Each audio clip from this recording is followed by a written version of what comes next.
ஒவ்வொருத்தருடைய மனம் ஏன் பல விதங்களில் பயணப்படுது அப்படின்னா ரொம்ப சிம்பிள். அதாவது நீங்கள் ஒரு செயலை செய்யணும்னு நினைப்பீங்க, ஆனால் அந்த செயலுக்கு சரியான உகந்த நேரத்தை நீங்கள் ஒவ்வொருத்தரும் தேடிக்கிட்டு இருக்கிறது தான் மிகப்பெரிய பிரச்சனை. ஏன்னா மனம் ஒரு இடத்துல அடங்கி ஒரு செயலை செய்யறது கிடையாது. மனம் பலவிதமாக பல இடங்களை டிராவல் பண்ணுறது, பல செய்திகளை உடனுக்குடனே தன்னுடைய தகவல்களை ரிசீவ் பண்ணுறது, பல தகவல்களை நமக்குள்ளே இருந்து வெளியே உமிழ்றது. இதுதான் மனசோட வேலை. இந்த மனசோட தன்மையை ஒவ்வொருத்தரும் நீங்கள் புரிஞ்சுக்காத வரைக்கும் இந்த வாழ்க்கை அப்படின்றது மிக மிக கசப்பாக இருக்கும். அதாவது ஒவ்வொருத்தருக்குமே வாழ்வினுடைய அமைதி அப்படின்றதே பிறக்காது. ஒரு அமைதி சொரூபம் அப்படின்றதே ஒவ்வொருத்தருக்கும் வாழ்க்கைக்குள்ள எழுந்துக்காது. ஏன் ஒவ்வொருத்தருக்கும் அந்த வாழ்க்கையில ஒரு அமைதியும் ஒரு பேரமைதியும் ஏன் இறைவனை உணர முடியாம எது ஒவ்வொருத்தரையும் தடுத்து வச்சிருக்கு அப்படின்னா, ஒவ்வொருத்தருக்குள்ள இருந்து வெளியே வர்ற அந்த பணக்காரன் என்று சொல்கின்ற அந்த அகங்காரம் என்று சொல்கின்ற அந்த நான் அப்படின்ற அந்த ஒரு ஈகோவான ஒரு தன்மை வெளிப்படும் போதுதான் ஒவ்வொரு ஆளுமே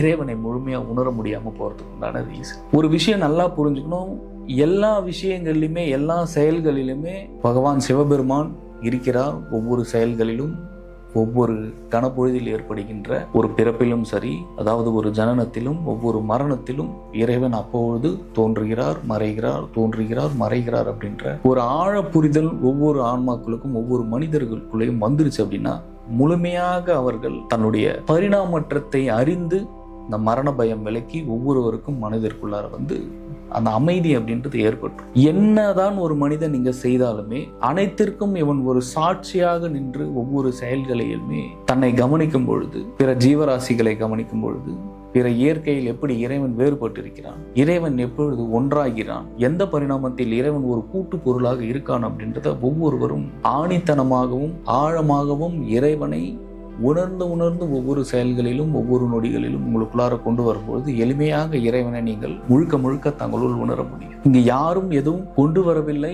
போகும்போதும் எதுவும் கொண்டு போவதில்லை அப்படிங்கிற மனப்பக்குவம் ஒவ்வொருவருக்கும் வந்துருச்சு அப்படின்னா, வாழ்க்கை இறைவன் ஒரு இனிப்பினுடைய உச்சத்திற்கு கொண்டு போயிடுவார். எந்நேரமும் எந்த நொடியும் ஒவ்வொருவருக்கும் ஒரு சுகமான ஒரு வாழ்க்கையும் ஒரு பேரின்பமான ஒரு வாழ்க்கையை இறைவன் கொடுக்க தயாராக இருக்கிறார். ஆனால் மனம் அடங்க மறுப்பதற்கான விளைவே இவ்வாழ்க்கையில் நீங்கள் சந்திக்கக்கூடிய அனைத்து விஷயங்களும், அனைத்து துன்பங்களும், அனைத்து விதமான ஒரு இன்னல் சிக்கல்களுக்கும் காரணம் மன தூய்மை இல்லாததும் மன அமைதியும் இல்லாததான் முக்கிய காரணம்.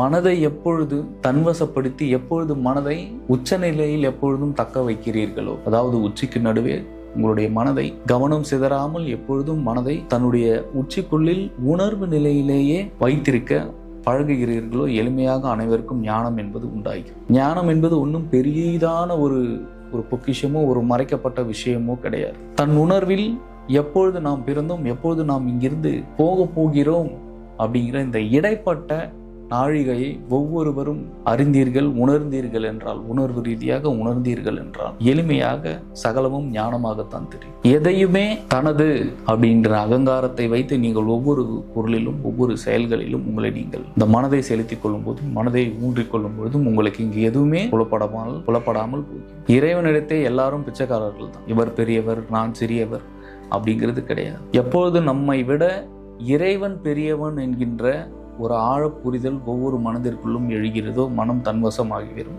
மனம் முழுமையாக இறைவனிடத்தை சரணாகதி அடைந்து செல்லும். ஏன் ஒவ்வொருவருக்கும் இந்த மனசு சரணாகதி அடையாம ஏன் மனசு திரும்ப திரும்ப அந்த ஈகோ தன்மையிலே உங்களை கொண்டு போகுது அப்படின்னா, மனசு முழுமையாக உணர்வு நிலையிலும் இல்லை இறைவன் கிட்ட சரணடைவோ இறைவன் கிட்ட தோத்து போகவோ தயாராக இல்லை. ஒவ்வொருவருடைய மனசுமா தான் இறைவனை விட நான் பெரியவன், இறைவனை விட என்கிட்ட இருக்கிற செல்வம் தான் மிகப்பெரியது அப்படின்ற ஒரு ஈகோ ஒவ்வொருத்தருக்குள்ளேயும் நீங்க வச்சுக்கும் பொழுது இறைவன் என்பவன் அவ்வளவு எளிதாக அகத்தில் புலப்பட மாட்டான். எப்பொழுது தான் எதுவுமே இல்லை என்று வார்த்தைகளால் சொல்வது கிடையாது, உள்ளிருந்து உணர்வுகளிலிருந்து வெளிப்படும் நான் ஒண்ணுமே இல்லை, நான் ஒன்றும் மற்றவன், எல்லா செயல்களிலுமே இறைவன் தான் செய்து கொண்டிருக்கிறார் என்கின்ற ஒரு ஆழமான புரிதல் ஒவ்வொருவருக்கும் வரும்பொழுது எளிமையாக ஞானம் உண்டாயிரும்.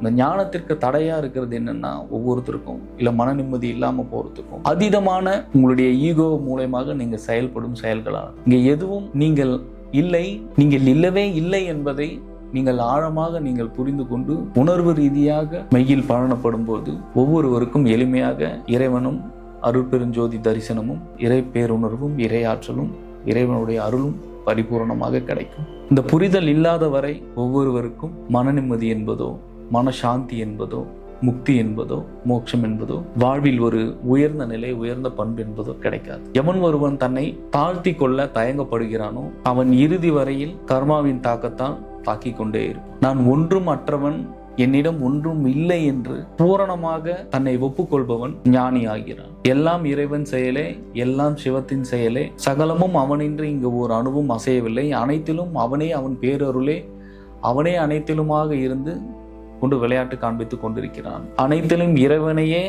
வைத்து காணுதல் மிக மிக முக்கியமான ஒரு விஷயம் ஒவ்வொருவருக்கும். சரி, இறைவன் இல்லை என்றால் யாதொன்றும் இல்லை, இறைவன் இல்லை என்றால் சிருஷ்டி ஏது, இறைவன் இல்லை என்றால் படைத்தல் காத்தல் அழித்தல் ஏது, அனைத்தையும் அவனிடத்தை ஒப்படைத்து விட்டு தான் ஒன்றும் இல்லை என்று 2 கால்களையும் முட்டி போட்டு இறைவனிடத்தை சரணாகதி அடைந்து முழுமையாக தன்னை இறைவனிடத்தே அகத்தில் வைக்கும் பொழுது பூரண இறை அருள் பெற்று மரணமில்லா பெருவாழ்வுக்கு ஒவ்வொரு மனிதனாலும் செல்ல முடியும்.